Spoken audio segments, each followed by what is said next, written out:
बहुत ही पुराने किंतु एक वैज्ञानिक सवाल पर बात करेंगे कि यदि चंद्रमा पृथ्वी से टकरा जाए तो क्या होगा। वैसे तो इस विषय पर आप बहुत सारे वीडियो देख चुके होंगे, परंतु जो तथ्य आज के वीडियो में आपके सामने पेश होंगे वो जरूर आपको रोमांचित कर देंगे। दोस्तों, हम जानते हैं कि पृथ्वी का गुरुत्वाकर्षण बल सभी चीज़ों को अपनी ओर खींचता है। इन सभी चीज़ों में चंद्रमा भी शामिल है। जब आप किसी गेंद को हवा में उछालते हो तो एक निश्चित ऊंचाई तक जाकर वो गेंद वापस पृथ्वी पर आ गिरती है, परंतु चंद्रमा पृथ्वी पर नहीं गिरता। भला ऐसा क्यों? क्या किसी अदृश्य बल ने चंद्रमा को दूसरी ओर से पकड़ रखा है? बिल्कुल नहीं।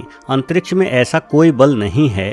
वस्तुतः चंद्रमा का पृथ्वी पर ना गिरने के पीछे का कारण है चंद्रमा की तेज गति। अपनी गति के ही कारण ये पृथ्वी के चारों ओर घूम रहा है। इस क्रिया को हम हिंदी में कक्षा और अंग्रेजी में ऑर्बिट रोटेशन कहते हैं। इस तरह के ऑर्बिट रोटेशन के उदाहरण ब्रह्मांड में हर दिशा हर कदम पर मौजूद हैं। जरा ध्यान से समझिए।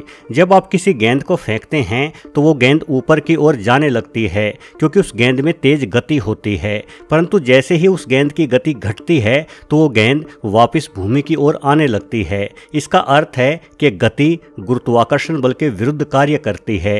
गेंद में जितनी गति होगी गेंद उतना ही दूर तक जाएगी। यदि गेंद को बेहद तेज गति से फेंका जाए और यदि आसमान में हवा ना हो तो वो गेंद हमेशा ही पृथ्वी के चारों ओर घूमती रहेगी, क्योंकि हवा के साथ घर्षण ना होने के कारण उस गेंद की गति एक समान ही बनी रहेगी। ठीक यही चंद्रमा के साथ है। अंतरिक्ष में कोई हवा नहीं है जो चंद्रमा की गति को घर्षण करके कम कर दे, जिस कारण चंद्रमा लगातार एक जैसी गति प्राप्त किए हुए है और उसकी यही गति चंद्रमा को पृथ्वी के आकर्षण में बंधने से रोकती है। चंद्रमा पृथ्वी के गुरुत्वाकर्षण बल से प्रभावित अवश्य है, किंतु ये गुरुत्वाकर्षण बल और चंद्रमा की तेज गति एक संतुलन तैयार करती है। इस संतुलन के कारण ही अरबों वर्षों से चंद्रमा पृथ्वी के चारों ओर घूम रहा है। भौतिक विज्ञान के नियम अटल हैं। यदि चंद्रमा को पृथ्वी पर गिराना है तो चंद्रमा की गति कम होना आवश्यक है और ऐसा करने के लिए बहुत अधिक बल की आवश्यकता पड़ेगी। हमारा चंद्रमा बहुत ही विशाल और भारी है। अगर हम चंद्रमा के सतह पर अपने सारे रॉकेट इंजन लगाकर विपरीत बल तैयार करें तो भी हम इंसानों में इतनी क्षमता नहीं है कि चंद्रमा की गति को कम कर सके। किंतु मान लो कि किसी तरह से चंद्रमा की गति कम हो जाए तो पृथ्वी का गुरुत्वाकर्षण बल चंदा मामा पर हावी जरूर हो जाएगा और इसे अपनी ओर खींच लेगा। पृथ्वी की परिक्रमा करते हुए चंदा मामा पृथ्वी के करीब आता रहेगा और एक दिन पृथ्वी में ही समा जाएगा। यदि किसी कारण चंद्रमा की गति आधी कम हो जाए तो शायद साल भर में चंद्रमा की टक्कर पृथ्वी से हो जाएगी। तो चलिए इस पूरे साल को महीनों में बांटकर इस पूरी घटना को बेहतर तरीके से समझते हैं। पहला महीना 3,84,000 किलोमीटर से 2 लाख किलोमीटर तक का सफ़र। दोस्तों, पृथ्वी से चंद्रमा की दूरी 3,84,000 किलोमीटर है। जब चंद्रमा पृथ्वी के नज़दीक आना शुरू होगा तो पहले कुछ दिनों तक इंसानों को सब कुछ सामान्य ही नजर आएगा। हाँ, किंतु महीने भर में पृथ्वी पर जो सबसे बड़ा बदलाव दिखेगा वो होगा समुद्र में उठने वाली लहरों की बढ़ती ऊंचाई। जिस तरह से हमारी पृथ्वी चंद्रमा को अपनी ओर खींचती है, उसी तरह से चंद्रमा के गुरुत्वाकर्षण बल का प्रभाव भी पृथ्वी पर होता है। ये प्रभाव सबसे ज़्यादा तरल पानी के महासागरों पर देखा जा सकता है। पृथ्वी का जो भाग चंद्रमा की ओर होता है उस भाग में एक उभार आ जाता है जिसे हम ज्वारीय उभार या टाइडल बल्ज कहते हैं। वहीं पृथ्वी का जो भाग चंद्रमा से दूर होता है उस भाग में संकुचन देखा जाता है। अब पृथ्वी तो हर रोज यानी 24 घंटों में ही अपनी धुरी पर एक चक्कर पूरा कर लेती है, यानी पृथ्वी के चंद्रमा की ओर वाले भाग में लगातार बदलाव आता रहता है, जिस वजह से दुनिया भर के समुद्रों में पानी का स्तर रोजाना 1 मीटर बढ़ता या घटता रहता है। इसी प्रक्रिया को हम ज्वार भाटा कहते हैं। जब चंद्रमा पृथ्वी के नज़दीक आएगा तो पृथ्वी का जो हिस्सा चंद्रमा की ओर रहेगा, जाहिर है उस हिस्से की समुद्री लहरों की ऊंचाई भी बढ़ने लगेगी। सिर्फ 1 महीने के अंदर चंद्रमा पृथ्वी की तरफ आधी दूरी तय कर चुका होगा, जिससे अब समुद्र में उठने वाली लहरों की ऊंचाई 4 मीटर यानी 13 फीट के आसपास हो चुकी होगी। इन लहरों के कारण मुंबई, कलकत्ता समेत दुनिया भर में समुद्री किनारों पर बसे शहरों में भयंकर बाढ़ आ जाएगी और लोग ये शहर छोड़कर भाग रहे होंगे। दूसरा महीना 2 लाख से 1,33,000 किलोमीटर तक का सफ़र। दोस्तों जैसे जैसे चंद्रमा पृथ्वी के नज़दीक आएगा वैसे वैसे ये और अधिक जल्दी पृथ्वी की परिक्रमा पूरी करने लगेगा, जिस वजह से पृथ्वी की ओर आने की इसकी गति धीमी जरूर होगी।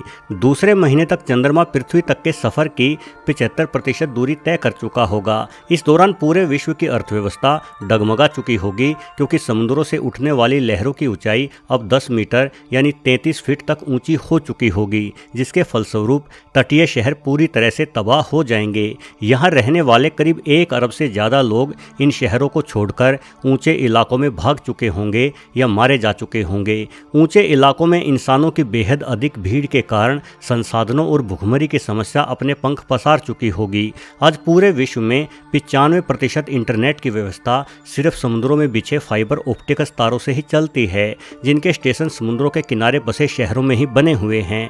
जब समुद्री लहरें तटीय शहरों को तबाह करेगी तो जाहिर है कि इंटरनेट की सर्विस भी रुक जाएगी। साथ ही समुद्रों से निकाले जा रहे तेल और गैस पाइपलाइन भी बंद हो जाएंगे।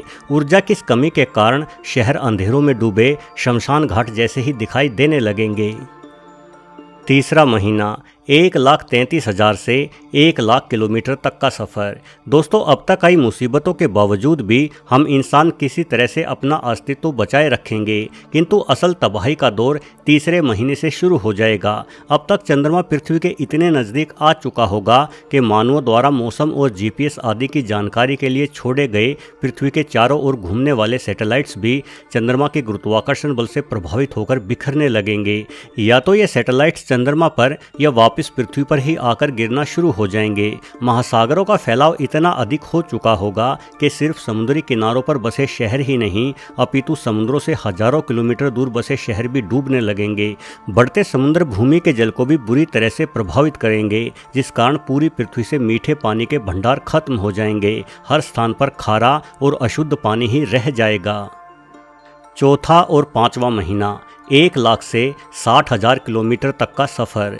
दोस्तों इस समय पृथ्वी पर समुद्री लहरों की ऊंचाई 30 मीटर से 100 मीटर तक बढ़ चुकी होगी। पृथ्वी का जो इलाका चंद्रमा की तरफ होगा वो पूरी तरह से डूब चुका होगा, यानी पृथ्वी के स्थल से सभी प्रकार के जीवों का जीवन नष्ट होने लगेगा। अब चंद्रमा के गुरुत्वाकर्षण बल का प्रभाव सिर्फ समुद्रों तक ही नहीं होगा, अपितु पृथ्वी के बाहरी परत की ऊंची चट्टानें भी चंद्रमा के गुरुत्वाकर्षण बल के प्रभाव के कारण टूटने लगेंगी। टेक्टोनिक प्लेट्स पर पड़ते गुरुत्वाकर्षण बल के कारण पूरी पृथ्वी पर लगातार महाभूकंप आते रहेंगे। साथ ही भारी संख्या में ज्वालामुखी भी पृथ्वी पर फूट रहे होंगे। हालांकि चंद्रमा पर तो पृथ्वी के गुरुत्वाकर्षण बल का प्रभाव और भी भयानक होगा, किंतु चांद तो पहले से ही वीरान है, इसलिए वहां आती तबाही अब तक कोई विशेष मायने नहीं रखेगी। पाँचवा, छठा और सातवां महीना 60,000 से 40,000 किलोमीटर तक का सफ़र। लगभग आधे साल के अंदर चंद्रमा पृथ्वी के जियो सिंक्रोनस ऑर्बिट स्पेस में दाखिल हो चुका होगा।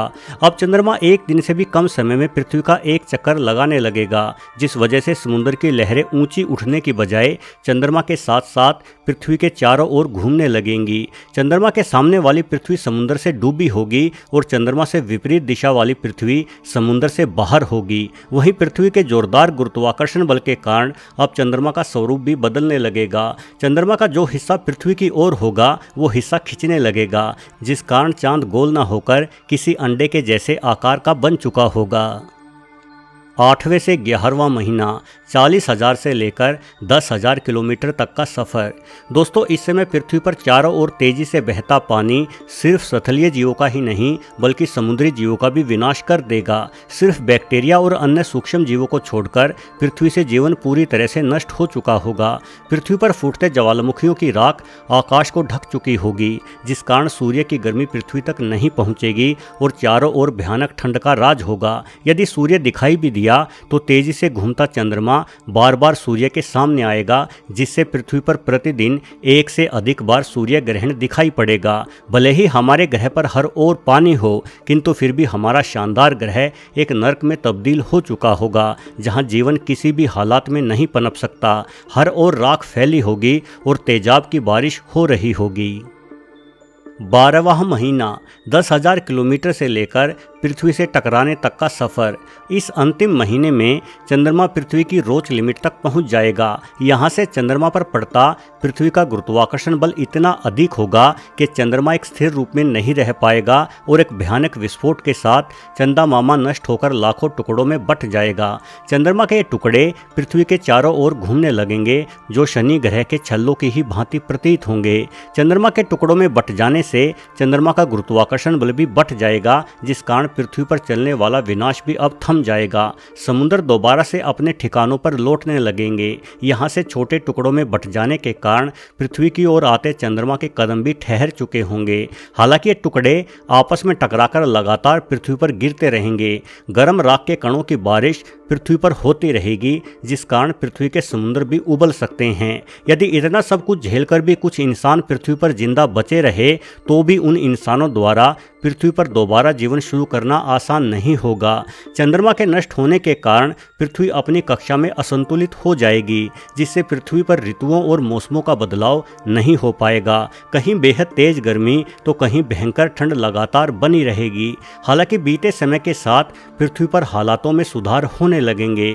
वक्त बीतने के साथ पूरी पृथ्वी तो नहीं, किंतु पृथ्वी का कुछ हिस्सा दोबारा से जीवन जीने लायक हो जाएगा। लेकिन चंद्रमा के नष्ट होते ही इसका गुरुत्वाकर्षण बल न होने के कारण पृथ्वी समय समय पर अपने ध्रुवों से पलटती रहेगी, जिस वजह से इंसानों जैसे जटिल जीवों की बजाय